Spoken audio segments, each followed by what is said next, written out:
Esse evangelho, primeiro, mais uma vez, boa tarde para os que chegaram. Eu continuo me chamando Renato. E o pessoal que quiser depois acompanhar esses evangelhos, é só procurar no YouTube o canal Transmutação Renato. E lá nós vamos colocando esses evangelhos, por isso que a gente está gravando. Foi uma ferramenta muito útil, especialmente por ocasião da pandemia.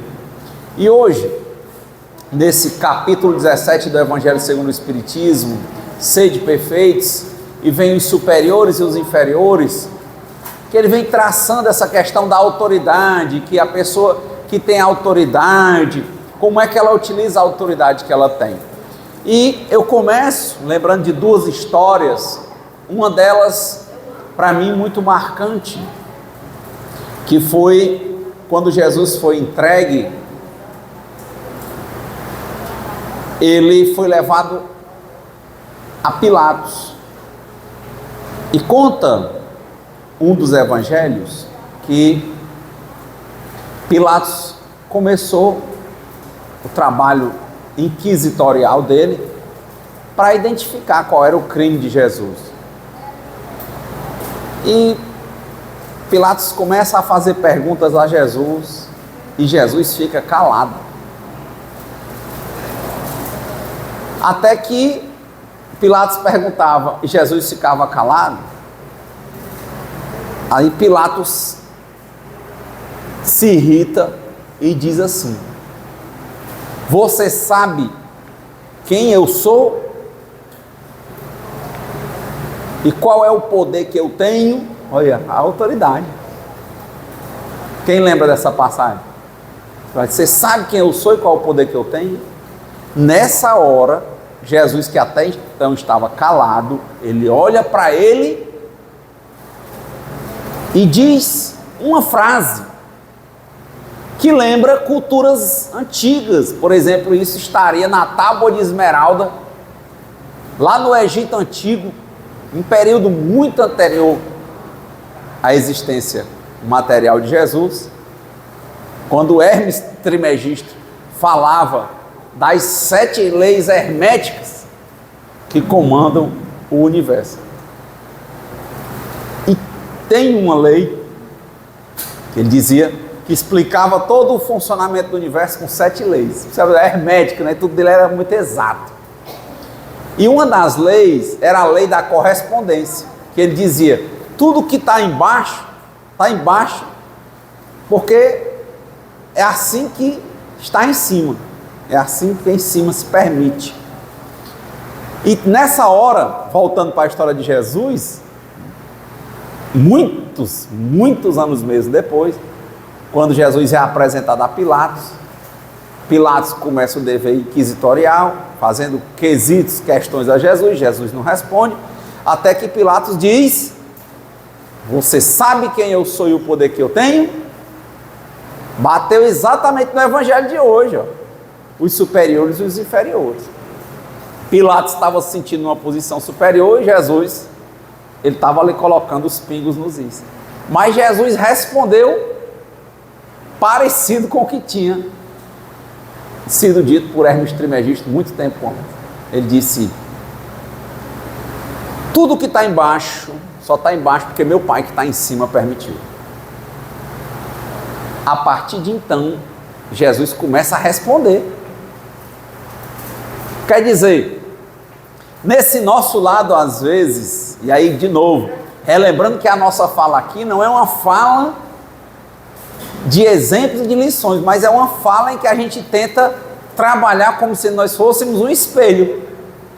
Espelho é muito diferente de exemplo. O espelho é algo que vai refletir a sua própria imagem, não a minha. Então, a partir daí, Pilatos fala isso e Jesus começa a responder. Pilatos se coloca na posição de superior e Jesus na posição que era a dele naquele momento. Uma espécie de algoz. Ele não estava ali como vítima, ele estava sendo julgado no primeiro momento. Então, é interessante quando nós,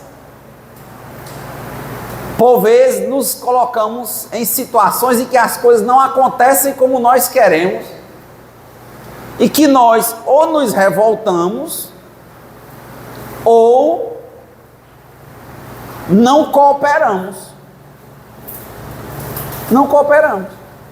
Por vezes, e aí já saindo da postura de Jesus e chegando muitas vezes na nossa postura do dia a dia, nós não aceitamos que as coisas aconteçam diferente do que nós queremos. Nós não aceitamos a posição e o lugar em que nós nos encontramos. E não aceitar, no sentido melhor, não compreendemos. Não entendemos ou não queremos entender que nós não somos o que está em cima. Nós não somos Deus. E que as coisas acontecem conforme a vontade de Deus. Que sabe mais do que nós. Quantas situações. Aquela frase, aquela mensagem que eu tenho repetido desde o evangelho passado, do André Luiz, né? Quantas pessoas nessa sociedade, a Ana falou na prece, sobre o apego aos bens materiais, quantas vezes nós não estamos apegados em demasia aos bens materiais, e quando estamos apegados em demasia aos bens materiais, que nós ficamos nos comparando com os outros. A menina se comparando com a outra porque é mais alta, porque é mais magra, porque é mais bonita, porque é ela que acha. É como ela se compara e diz, porque é mais nova, por que não eu? Por que ela é assim e eu não sou? Ela paquera com o menino e a outra vai e começa a namorar com ele, ela já começa um processo de comparação e começa um processo de não compreensão do que está acontecendo e, consequentemente, não aceitação. A riqueza, poxa, por quê? Agora está saindo aí muito na internet que tem um brasileiro que é bilionário, com 26 anos, que vai fazer um casamento, que fechou Fernando de Noronha. Quantos jovens de 26 anos, uma hora dessa, não estão fazendo tudo o que eles podem para enricar materialmente, mas por trás dessa atitude tem um ar de revolta dentro deles, porque que eles não são bilionários e por que outros são. Quanta gente não está revoltada uma hora dessa porque não aceita ter nascido numa condição que no momento é de humildade material e tem uma certa revolta que reflete inveja, comparação e depois inveja das pessoas que têm melhores condições materiais. Quanta gente, por causa disso, não está com pressa e não está cometendo crimes agora. Não entrou na criminalidade para ver se apressa essa coisa do dinheiro. Quanta gente, uma hora dessa, não acha que indo para o caminho da criminalidade vai conseguir obter sucesso, respeito, segurança, dinheiro, mulheres, homens, atrair por causa disso, e tem pressa, e quando a porta se abre, mesmo que seja a porta da criminalidade, quanta gente não está indo uma hora dessa? Mas veja que o foco é o mesmo. A pessoa não quer enxergar a situação que está e não quer compreender a situação que está. Há uma revolta. Em famílias, que normalmente o pessoal diz assim, na família, toda família tem um que é melhor. Aí começam os pais dos mais pobres materialmente comparando com o filho do rico. Aqui, principalmente na cultura nordestina, isso é muito forte. Os pais compararem os filhos com os filhos dos outros. E principalmente ficar comparando a questão da riqueza. Agora na internet a coisa da ostentação é muito forte. Muito forte. E quanto não é investido no sentido da pessoa comprar coisas sem poder para ostentar? O iPhone penúltimo, me lembro das pessoas falando, chegava a 15 mil reais. Quanta gente que os pais, trabalhando com muita dificuldade, impunham aos pais que comprassem. E quantos pais se privavam de várias coisas para dar aos filhos um iPhone de 15 mil reais, para o filho mostrar por onde ele andasse, como se o filho fosse rico. Quem já viu situação assim? Isso o cartão no mundo. Várias situações de comparação, várias situações de não compreensão, várias situações que vão levar à inveja, que vão levar à pressa, que vão levar a endividamento, cadeia, tudo por confusão, por uma compreensão equivocada sobre a natureza das coisas. Mas no caso de Jesus, que num primeiro momento parece também não aceitar a situação, porque ele não responde à autoridade de Pilatos. Na hora que Pilatos fez a pergunta certa, Jesus não só deu a resposta certa, como ele começou a tomar a atitude correta. Quando ele diz: você sabe quem sou eu, qual o poder que eu tenho? E ele disse: tudo que está embaixo só está embaixo porque meu Pai que está em cima permitiu. Então, a partir dali, ao invés dele se revoltar contra a posição de Pilatos, ele começou a colaborar. Como antes, bem antes, Jesus, sabendo o momento que ele ia ser entregue, ele vai ao monte, ressalvado engano, o Monte das Oliveiras, pede que os discípulos fiquem embaixo em oração, ele sobe e diz o texto bíblico que ele transpirou sangue, ele estava nervoso. E ele diz: Pai, se podes, afasta de mim esse cálice, mas seja feita a vossa vontade antes da minha. Ele queria um sinal. Quer dizer, ele estava vivendo aquilo, mas por uma das interpretações a gente começa a ver pessoas que compreendem o lado humano do Cristo, e nós entendemos o Cristo como o melhor exemplo de espírito que nós já podemos ter tido contato, mas que ainda está em evolução. Para o espírita, Jesus não é Deus, é o melhor exemplo de um espírito que já pôde ser apresentado para nós. E daquele momento, Jesus pede, se for possível, afastar o cálice, mas só que ele, diferentemente de um espírito imperfeito, que é esse espírito que recebe toda a orientação para o que é correto, mas tende a ir para o incorreto, Jesus, no texto, por vezes parece que o lado de homem, com medo, transparece. Mas, diferentemente de um espírito imperfeito, o nível de Jesus era outro.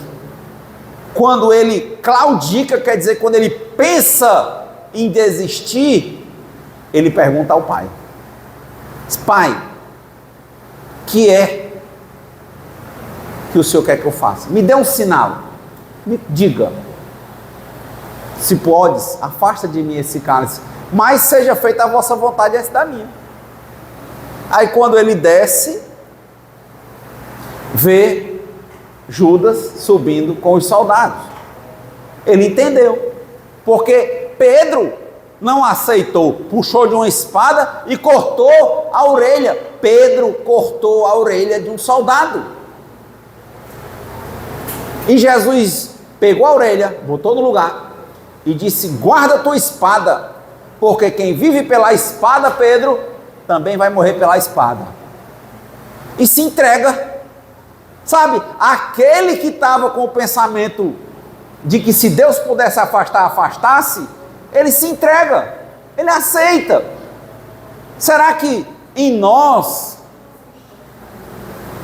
que temos muitas dúvidas, muita confusão na nossa cabeça, será que quando a gente está com essa dúvida, com esse medo, na hora que a gente pergunta a Deus, qual é a resposta certa, qual é a atitude certa, o que nós devemos fazer, que Deus nos responde, e por vezes quando a gente pergunta, a gente já sabe o que tem que fazer, o problema é que a gente não quer fazer. Mas será que quando a gente confirma que tem que tomar aquela atitude, por mais dolorosa que seja, qual é a nossa tendência? É renegar a autoridade de Deus. Aí é a hora que a gente acha que é engano, tudo, porque a gente não quer fazer. Nós não compreendemos adequadamente as coisas, não aceitamos qual é o nosso lugar, e só queremos egoisticamente nos deitarmos no prazer. A gente não pensa que por vezes a dor é necessária. O menino só quer ir para a escola para brincar, às vezes, para fazer a tarefa, ele não quer. Ou não existe isso? Já viram isso na casa de vocês? Quem já viu? Por quê? Porque não tem graça sentar sozinho, pegar o livro e ler. Não quer. Então quer dizer, sabe as orientações para o bem. Mas ele gostava de ir para a escola porque ia conversar com os amigos, brincar, interagir. Mas na hora dele assumir o papel dele, ele não quer. E diferentemente disso, Jesus não estava, num primeiro momento, numa linha de interpretação, querendo passar pelo que ele passou. Mas ele diz, tanto que ele pede, Pai, que seja feita a vossa vontade antes da minha, mas se o Senhor puder, afasta de mim o cálice. Quando ele viu que não afastava, ele diz, eu vou fazer. É como a gente sai do canto que a gente estava gostando de conversar, de brincar com os colegas, e chega em casa e tem que fazer a tarefa, o dever de casa. Tem que ler. Nós temos que cuidar da nossa saúde mental, cuidar da nossa saúde. Tão bom comer, mas a gente tem que entender a autoridade da natureza. Se a gente for comer o que quer, o tanto que quer, a gente vai perecer.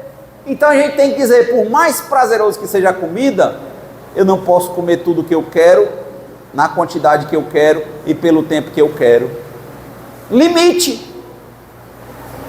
E se eu não quiser seguir o caminho certo, de novo, a dor vai ser necessária. E o sofrimento vai ser opcional. Opcional por quê? Porque eu vou começar a sentir a dor, e a dor é um sinal de Deus, dizendo, olha, muda, Marcos. E novamente você vai dizer, não, acho que essa dor é por outra coisa. E não muda. Aí vai sofrer. Entre prazer e dor, a gente só quer prazer. Se fosse nessa linha de autoridade, Jesus andando por aí dizendo, eu sou o Filho do Homem, eu sou o verbo que se fez carne, eu não sou bom, mas eu sou o Filho do Homem. Ele poderia ter chegado naquela hora em que aqui quem estava mandando era o mundo material, né? Ele chegou na frente de Pilatos e dizer, que desçam os anjos do céu do meu Pai e que acabem com tudo aqui, e que eu reine sobre vocês. Mas ele não fez. Ele disse, não, a autoridade aqui é do Senhor. O que o Senhor manda?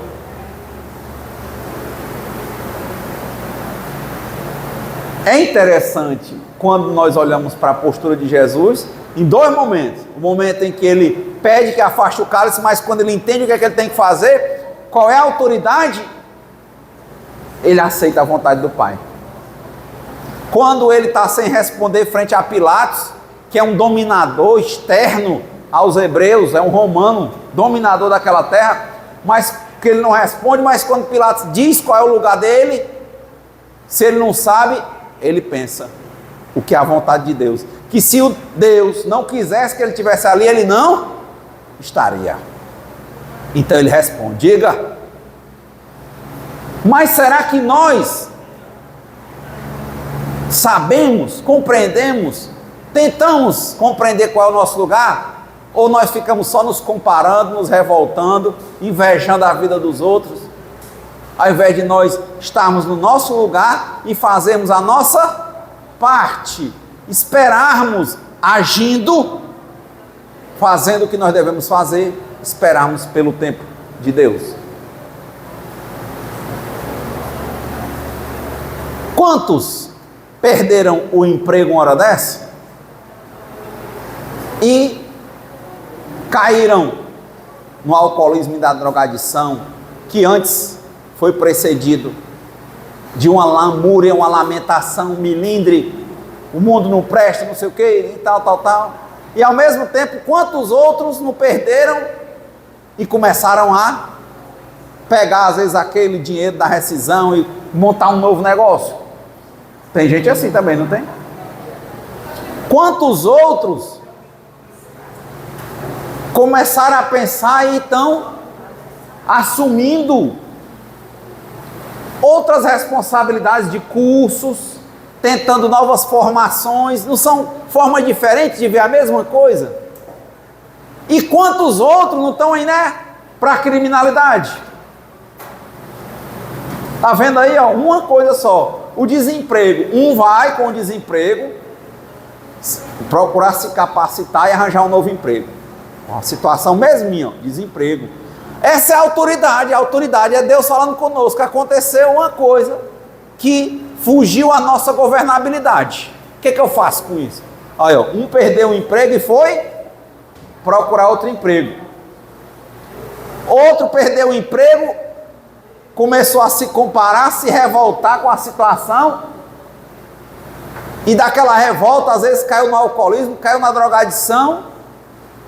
Outra atitude. Outro pegou o dinheiro do seguro, da rescisão, e começou a fazer pequenos negócios. Ó, 3 atitudes para a mesma coisa. E outro entrou para a criminalidade. Sabe o que é o livre-arbítrio?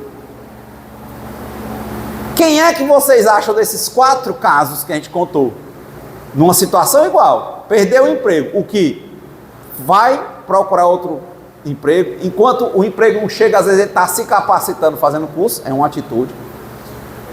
O outro que montou um negócio, o outro que foi para a criminalidade, e o outro que começou um jogo de autopiedade, reclamação, entrou no alcoolismo e na drogadição. Qual desses aí vocês acham que está entendendo qual é o lugar que tem? A superioridade de Deus manifestada nos acontecimentos que acontecem em nossas vidas. Vocês acham que o caminho, quem acha que o caminho mais certo era perder o emprego, não arrumou outro e ir logo para a criminalidade? Quem acha que o melhor era ficar com raiva e cair no mundo aí bebendo e se drogando e saindo por aí? Quem acha que seria um caminho adequado procurar um novo emprego e ficar se capacitando para ver se arruma um novo emprego? Quem acha que talvez fosse um caminho adequado pegar o dinheiro da rescisão e buscar montar um novo negócio? Aí são caminhos.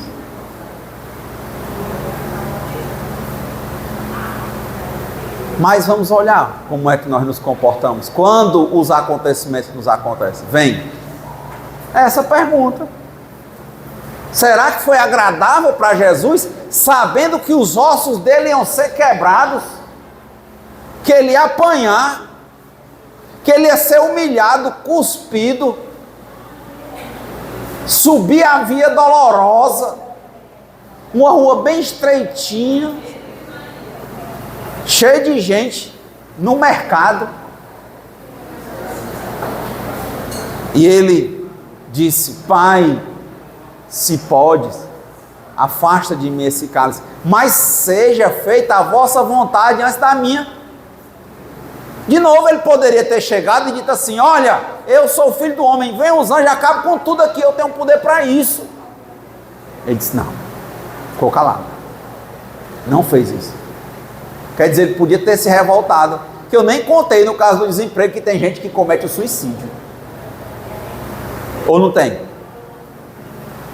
Ele poderia ter desistido da vida, ele poderia ter se revoltado e quebrado tudo, porque também tem gente que parte para bater no patrão, porque é muito difícil, por vezes, nós vermos os nossos erros, nós tendemos a ver só o erro dos outros. Ó, é um dedo que aponta para lá, 3 para cá, mas eu só vejo o de lá. Então, quantos caminhos, né? Olha, procura novo emprego, procura nova capacitação, bota um novo negócio, entra no alcoolismo, da drogadição, bate no patrão, comete o suicídio, por uma coisa só. São os caminhos que a gente vê por aí. Jesus poderia ter chegado e dito o quê? Vou acabar com tudo aqui, ó, bater no patrão.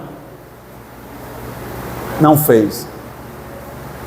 Poderia ter entrado numa tristeza profunda e antes do julgamento, antes de apanhar, poderia ter cometido o suicídio. Não cometeu.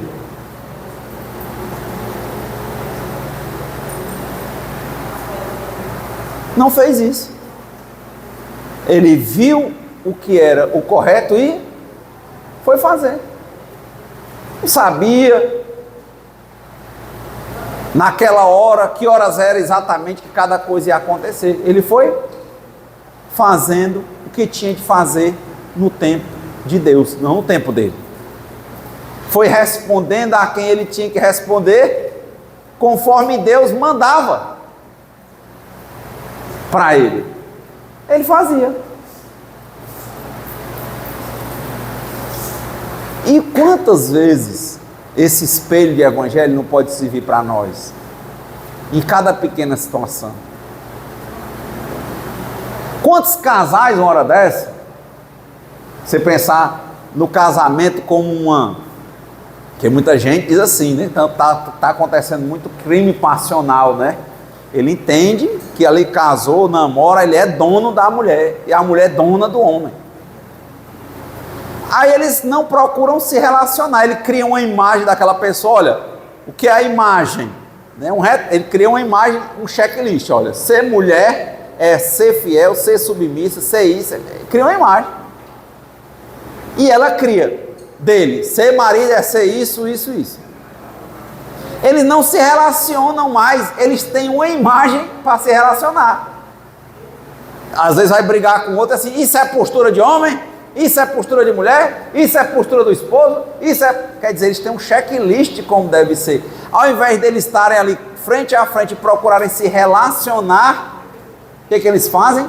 Eles criam preconceitos, um conceito anterior, um checklist de como é que as pessoas têm que ser naquela relação. Ao invés de viverem a relação, elas vivem uma ideia. E o que acontece? Aquela relação que tem o nome casamento ou namoro, o pouco que tem é uma relação entre pessoas, e sim, há uma relação entre imagens. E aquelas pessoas vivem juntas, mas profundamente separadas. Entendem isso? Ou isso não é compreensível? Qual seria uma solução? Procurar conversar, procurar resolver. E isso é se relacionar quando tem um problema, não é assim? Mas nós fazemos isso? Não. Toda vez que a gente tem um problema, a gente puxa a folha do preconceito com o checklist e passa na cara do outro. Você tinha que ser assim, você tinha que ser assado, você tinha que fazer isso, você tinha que fazer aquilo. Qual era o superior ali? Era o nome casamento ou namoro? Ou o superior era aquilo ali é um relacionamento? A ordem não era puxar imagens, mas as pessoas tentarem se relacionar para solucionarem seus próprios problemas e os problemas delas juntos ou juntas frente à vida. Mas nós queremos fazer assim? Não, é mais difícil pedir desculpa, pedir perdão, chamar para conversar. E é mais fácil passar na cara: mãe, você é minha mãe, você tem que fazer isso porque você é minha mãe. Marido, você tem que fazer isso porque é isso que o marido faz. Mas não se relacionam. Hã? Será que isso não é uma fuga? E será que, é isso que eu lhe digo, será que isso não é uma fuga? Eu puxar essa lista ao invés de eu olhar para a pessoa na minha frente e conversar? Olha, eu não estou gostando dessa atitude. Como é? Semana passada, um exemplo. Relação de pai e filho. Você pode dizer, pai é assim, filho é assim. Você tem que me respeitar, isso tem que aquilo. E meu filho, que tem 7 anos, está aí dormindo aí. Ele, como ele está dormindo, ele pode falar. Aí, ele estava naquela fase de resistência. Fizer a tarefa? Não vou. Vai almoçar? Não vou. Vai não sei o que? Começou. Passou, e eu sendo ríspido com ele. Quando foi à noite, chamei, fomos andando. Aí eu disse: olha, você gosta de ser ríspido? Não. Você gosta que seu pai seja ríspido? Não. Pois é. Primeira coisa, eu poderia não ter chamado para nada, de ter, como o cara diz antigamente, meter a pé ou brigar por estar de castigo. Eu disse: olha, quero falar com você uma coisa. O que eu entendo é que um pai nunca deixa de ser pai. E um filho nunca deixa de ser filho. Certo? Ele certo. Nunca. Pode o pai fazer o que quiser. Pode até o filho não conhecer o pai, ele é pai. Mas eu vou te dizer uma coisa. Quando eu era pequeno, me ensinaram que é diferente colega, conhecido e amigo. E tem o desconhecido. Desconhecido eu não conheço. Conhecido é aquela pessoa que eu conheço, que às vezes sabe nem meu nome, conhece de vista, não sabe meu nome, mas não sabe nada de mim. Não quer relação. O colega a gente já conversa um pouco. Mas um amigo é diferente. Um amigo é como uma planta. Você vai regando e cuidando dela. Então é assim, ó. Você pode escolher ser meu filho? Não. Eu posso escolher ser seu pai hoje? Não. Eu sou seu pai e você é meu filho. Mas você pode escolher ser meu filho amigo, meu filho conhecido, ou até um estranho para mim. E eu também posso fazer essa escolha. Mas se a gente escolher ser pai, filho, amigo, quer dizer, qual é a relação superior? Pai e filho. Não tem quem tire. Filho e pai, não tem quem tire. Mas para ser uma relação, ela tem que ser vista como relação, trabalhada, aprimorada, cuidada, regada pelos dois. Então você quer ser meu filho colega, filho estranho, ou filho amigo, ou filho inimigo? O que você quer ser? Ele disse: eu quero ser um filho amigo. Eu disse: pois ser filho amigo tem que cultivar. Não, mas eu disse: olha, eu não quero lhe manipular. De fato, você tem total liberdade durante toda a sua vida de escolher ser meu amigo ou não. Você não precisa responder que você quer ser meu amigo porque eu estou falando com você agora. Eu estou colocando a situação para você, porque a gente tem que compreender. Porque de qualquer forma, como seu pai, você sendo meu amigo ou meu colega, ou meu estranho, enquanto você estiver sob a minha dependência e for menor, eu vou ter que fazer o quê? Que alinhar sua conduta dentro do que eu entendo que é correto. Mas, de novo, estou só lhe mostrando a situação. Se você disser que não vai ser meu amigo, eu não vou deixar de fazer o que eu faço. E também se você disser que vai ser meu amigo, eu não vou deixar de estar lhe orientando, porque esse é o meu papel. Aí a autoridade, nesse caso, o superior ou o inferior, porque no momento você é uma criança. Não se precipite em me responder que você quer ser meu amigo. Não ache que ser meu amigo vai fazer com que eu deixe de reclamar quando você estiver errado. Também não precisa me dizer se você quer ser meu inimigo ou estranho, ou só meu colega, ou só meu conhecido. De toda forma, a nível superior, me vem uma espécie de autoridade, como pai, que eu tenho o dever de te educar. E você tem o dever de me obedecer no que tiver correto, que também eu posso errar. Mas, de novo, esse nível de amizade é escolha. Aí ele não precisa, eu disse para ele, não precisa querer me responder. Mas pensa, não, pai, eu vou mudar, quero ser seu amigo e tal. Eu disse, não, estou só lhe colocando na situação, eu tenho que colocar. Quantos relacionamentos, como eu disse, que a pessoa não coloca? Às vezes você é casado, está namorando há um tempão, aí chegam os dois, quando falam um com o outro, parece que é o maior inimigo. Não, é minha namorada, mas fala, é minha esposa, mas quando fala, é o maior inimigo. Deixa a pessoa para fazer qualquer coisa, só porque não quer estar perto da pessoa, mas o nome é namorado, ou marido, ou esposa. Tem alguma coisa que tem que ser conversada. Ah, mas eu fui casada pelas leis de Deus, está certo. Amando, respeitando, até que a morte separe, está certo. Isso aí é uma autoridade que você entende de cima. Agora a pergunta é, você está cultivando essa relação para que ela seja uma relação, ou de novo você está vivendo de checklist?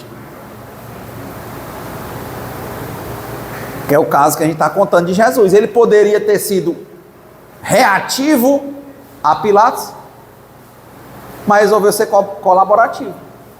Não, o meu papel aqui não é ser o dono desse mundo, é ser nesse mundo. Eu vim como homem, eu tenho que me submeter às leis humanas. Então, quantas vezes nós vamos ver a diferença entre superiores e inferiores nesse caminho de tentarmos o aperfeiçoamento constante? Muitas vezes. Muitas vezes vai ser mais fácil, como a companheira falou, fugir. Mas é uma coisa interessante que eu vi no Dhammapada do Buda. Ele diz, faço hoje, difícil amanhã. É mais fácil hoje usar um preconceito e não colaborar, e depois amanhã ter um relacionamento destruído, do que hoje ficar tentando ajeitar. Ele diz, quando você vê uma coisa ruim prosperando, é porque ela não amadureceu. E quando você vê uma coisa boa indo mal, é porque ela ainda não amadureceu, mas vai amadurecer. Então, relacionamento é isso, é dia a dia, momento a momento, nós vamos nos descobrindo conosco, com Deus, com a vida, com nossos companheiros, filhos, amigos. Esse é um ponto. Mas vai ter uma relação base, tem algo que é superior, algo que está acima da nossa governabilidade, como eu disse. Eu compreendo que ser pai e filho não está na nossa governabilidade, tá? Hoje? Não. Você não escolhe nessa vida quem é que vai ser seu pai ou sua mãe. Está sob a governabilidade? Não.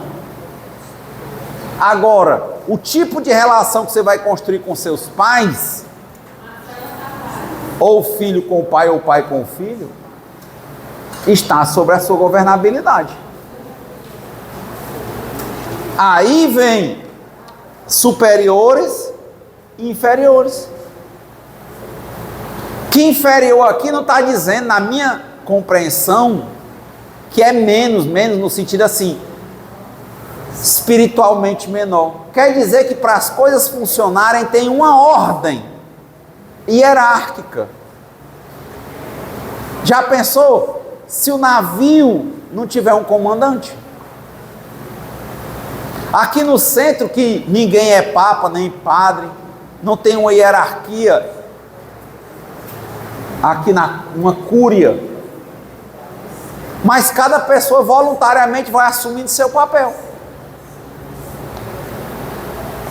Então, é assumir o papel e saber que um precisa do outro.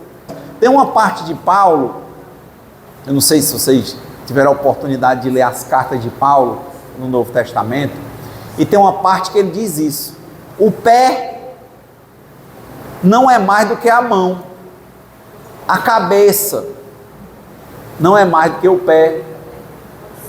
Ele vai comparando, ele diz assim: olha, a cabeça, a pessoa diz assim: olha, se eu tiver diabetes eu posso arrancar tudo meu, ficar só a cabeça, só o tronco e a cabeça. Então quer dizer que o pé é menos importante, né não? Aí ele diz assim: pois é, a pessoa se tem, por que arranca o dedo? Porque de uma feridinha no pé do diabetes dá uma gangrena e a pessoa morre. Então ele diz, não tem maior, tem funções diferentes, cada um tem um papel, que é importante entender as regras da vida, da natureza. Várias coisas que a gente não pode mudar. Algumas a gente até pensa, né, que pode mudar. Por exemplo, se eu sei que se eu pular 3 andares para baixo vai me causar dor, e eu pular, eu posso evitar de pular, né? Mas, por exemplo, eu vou envelhecendo e tendo doenças da idade, ou tendo doenças congênitas ou genéticas. Eu não posso evitar.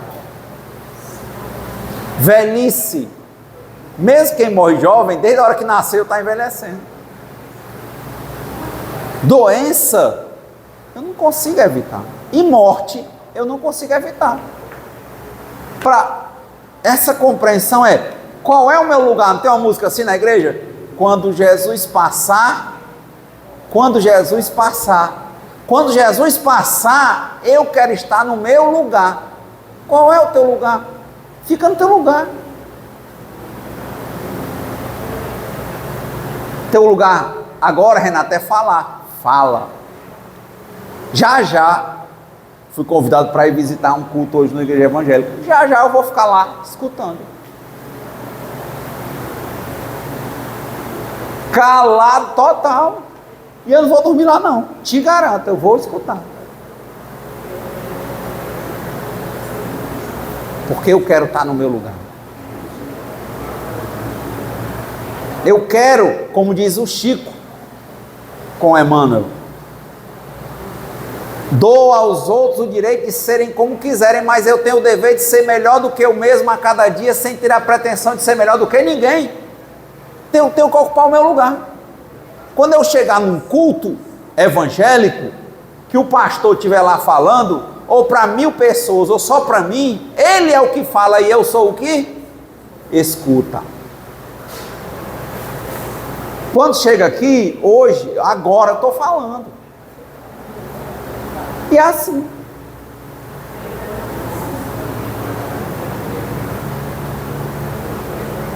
Com meu filho, com meu pai. Acho que às vezes nós temos dificuldade de compreender esse evangelho superior, os superiores e os inferiores, porque por vezes nós temos baixa autoestima, nós não nos amamos, nós não nos estimamos como deveríamos. Então qualquer coisa que os outros aparentam, como a gente fica se comparando, se achando menor e invejando ser maior às vezes, a gente acha que é para humilhar a gente. E nos tornamos péssimos discípulos. Não fazemos o que devíamos fazer. Nos rebelamos quando até nosso Senhor Jesus Cristo, quando teve todo o poder para fazer algo, com Pilatos, ele disse: tudo que está embaixo só está embaixo porque meu Pai que está em cima permitiu. E por que eu estou falando isso? Porque eu vou olhando para cada pequena coisa. Ontem, lá no estúdio, eu tenho um ar-condicionado que eu demoro a ligar. Eu cheguei lá, fui ligar o ar-condicionado, estava muito quente. E cadê eu mexendo nas funções, não lembrava. E ele começou a ventilar e não gelar. E eu tentava mexer na aba, não conseguia, tentava mexer na função, não conseguia. Eu apertava e ele não dava aquele bip, né, que atendeu. Aí eu peguei o controle e bati assim na mesa. Poxa, pá! Mesma hora eu olhei para o controle e disse: que é isso?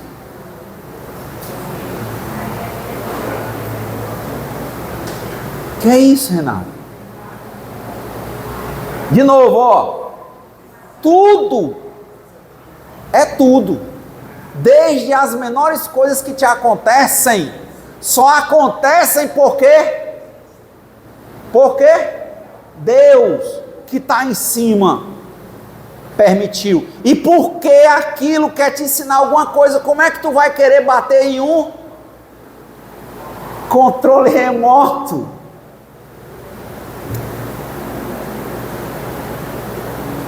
Aí eu, lapso de segundos, eu olhei e disse: perdão, Senhor. Eu olhei para o controle remoto e disse: perdão. Eu fiquei confuso. E não respeitei a tua superioridade. Sabe o que foi que aconteceu? Começou a gelar.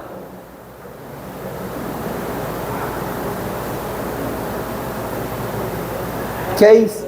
Deus está em todas as coisas, da grande à pequena, sempre nos ensinando. Gelou, meu amigo, ligeiro, no instante resolveu, e não teve nada a ver com controle. Foi um momento que Deus de novo quis aproveitar para dizer: ei, Renato, quem está em cima sou eu. Para que essa tua revolta? E se quem faz um sexto faz um cento, se você se revolta contra um celular e um controle remoto, você imagina com seu filho, com seu pai, com a pessoa doente do seu lado, com um idoso, com uma idosa, você se impacienta. Será que se agora você começa a ceder batendo em controle, já você não está batendo em idoso? Vigiar e orar, porque vai. Ou vocês têm dúvida? Eu não tenho. Então, por que tanta comparação, tanta revolta, tanta inveja? Frase, né, o texto que a gente tem dito do Chico: aceita a vida laboriosa que Deus te concedeu, reconhecendo que a fortuna estará em tuas mãos quando você souber dirigi-la sem que ela te escravize. Aceita. Aceitar não quer dizer que você vai ficar deitado em berço esplêndido, não. Vai fazendo a sua parte, confia em Deus, aceita o jugo de Deus, porque o jugo de Deus é bom. Aceita, faz a tua parte, tenta fazer tudo o que você acha que pode fazer para melhorar física e mentalmente, material e espiritualmente, mas se afasta da revolta. Reconhece a superioridade, reconhece aceita, compreende que seja feita a vontade de Deus antes da tua, faz a tua parte e deixa que Deus haja. Não queira ser Deus, você não é. Não queira impor a sua vontade à vida, porque você não tem esse poder. Você, nesse ponto, você é inferior. Isso não tem nada a ver com a sua estima. Por isso, concluindo, toda essa fala pareceu a oração da serenidade. Deus, me conceda a serenidade necessária para aceitar as coisas que eu não posso modificar. Coragem para modificar aquelas que eu posso. E sabedoria para distinguir umas das outras. E seja feita a vontade de Deus antes da minha. É uma vida, gente, sem...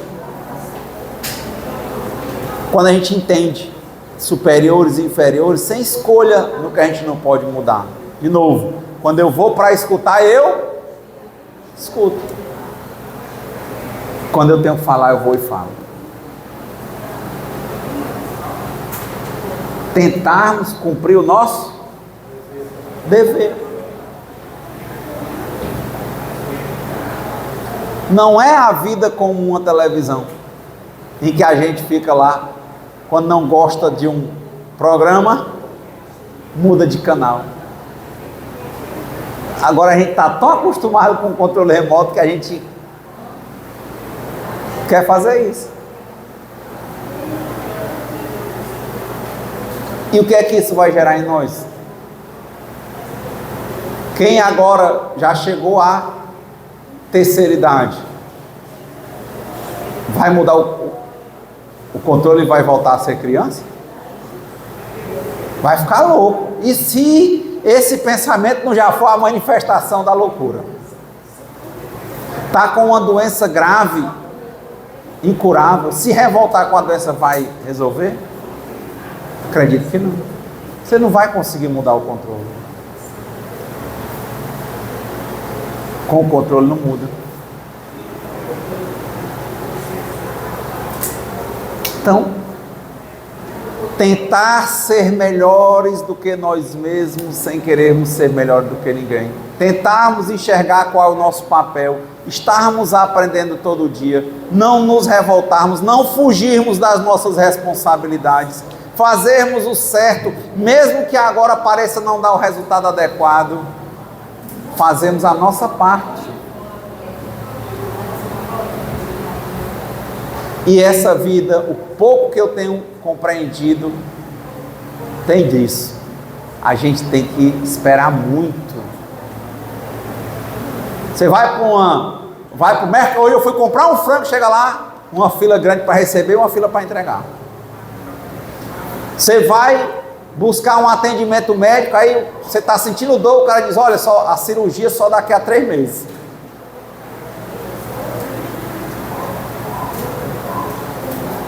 Um bocado de gente que comprou passagem agora para ir para Israel, para a Terra Santa, começou uma guerra ontem. Não é como a pessoa quer.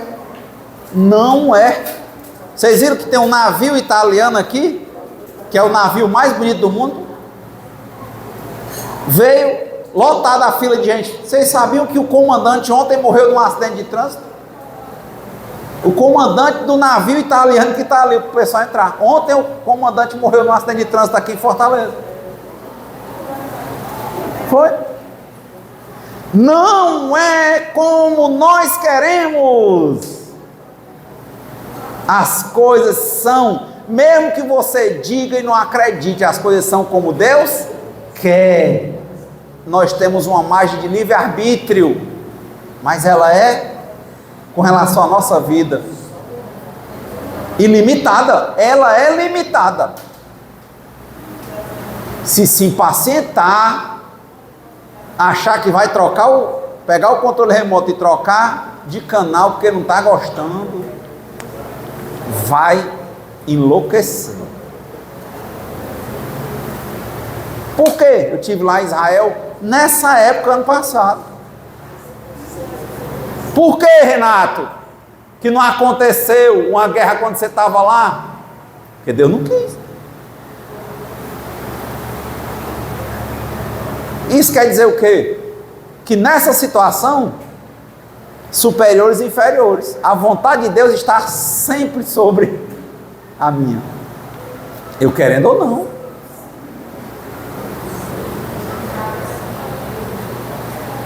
Já falei aqui algumas vezes, olha, o cara ali levou um tiro de uma bala perdida, ela era dele.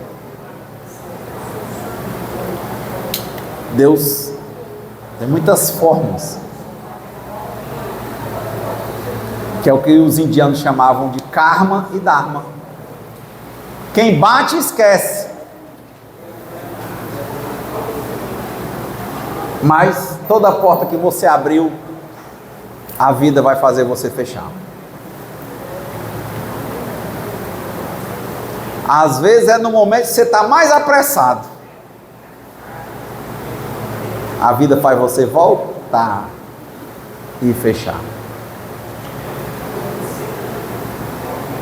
Aí vem o momento de superiores e inferiores. Para encerrar, quantas vezes vocês não devem ter depoimentos como eu tenho, de coisas que eram difíceis, impossíveis, pela lógica nossa, e elas aconteceram com a facilidade. E quantas outras coisas que pela lógica nossa eram para ter acontecido com a facilidade e que foi dificílimo.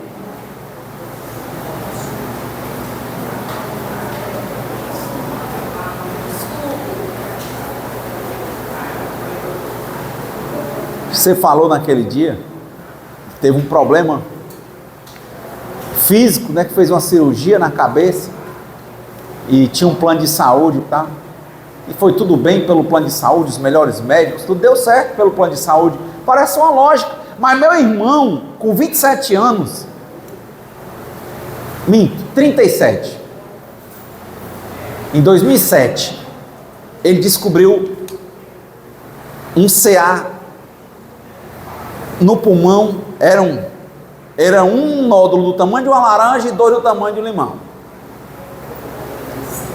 Ele, um vendedor de porta em porta, sem plano de saúde, e se parasse o negócio, não tinha outra coisa a fazer.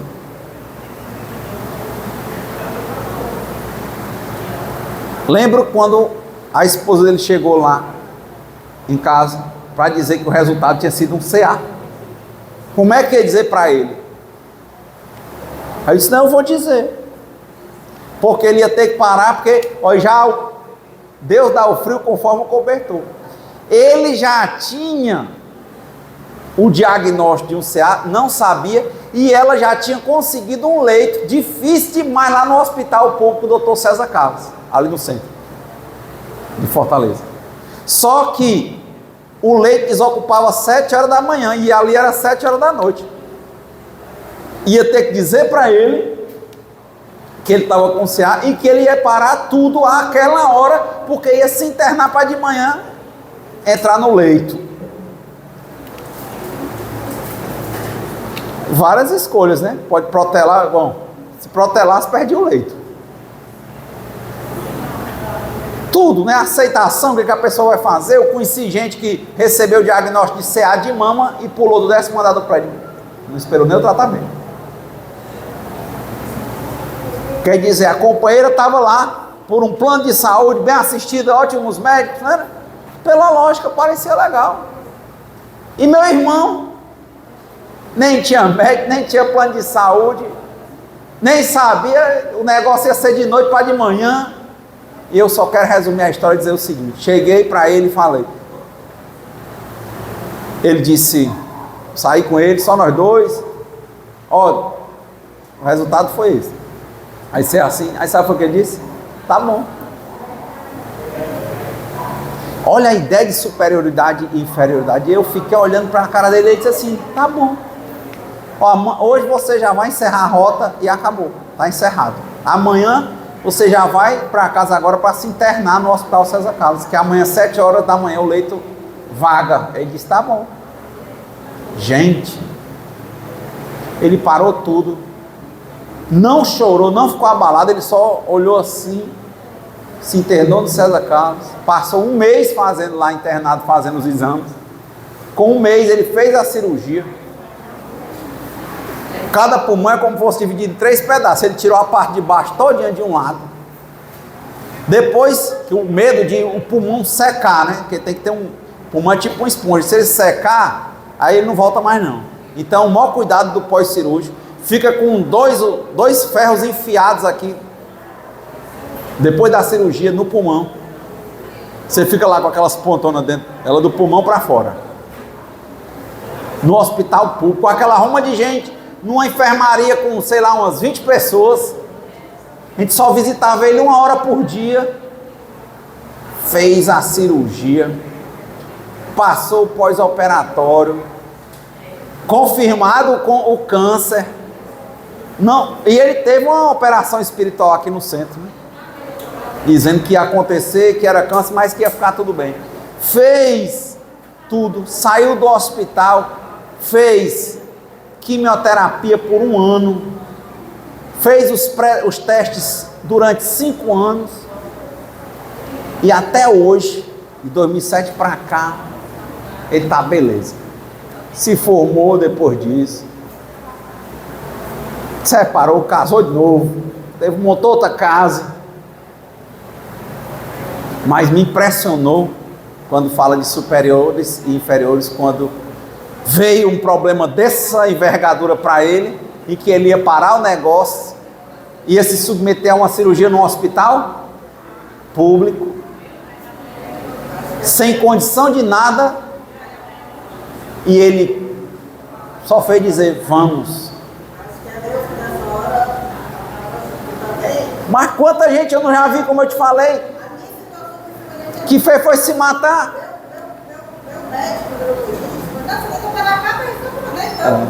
Aceitar não é para todo mundo. Mas quando a mão de Deus está ali, né?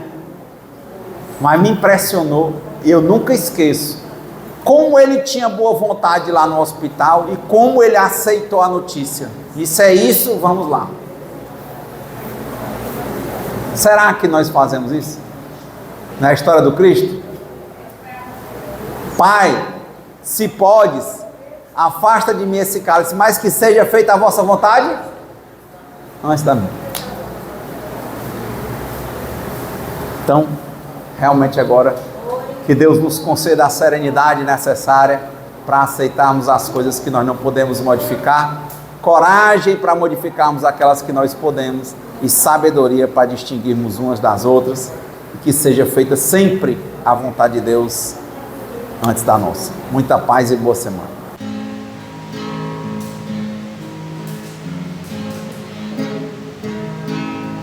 Quem espera que a vida seja feita de ilusão, pode até ficar maluco ou morrer na solidão.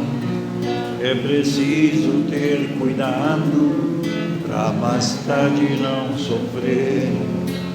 É preciso saber viver. Toda pedra do caminho você deve retirar. Uma flor que tem espinho você pode se arranhar. Se o bem e o mal existem, você pode escolher. É preciso saber viver. É preciso saber viver. É preciso saber viver. É preciso saber viver.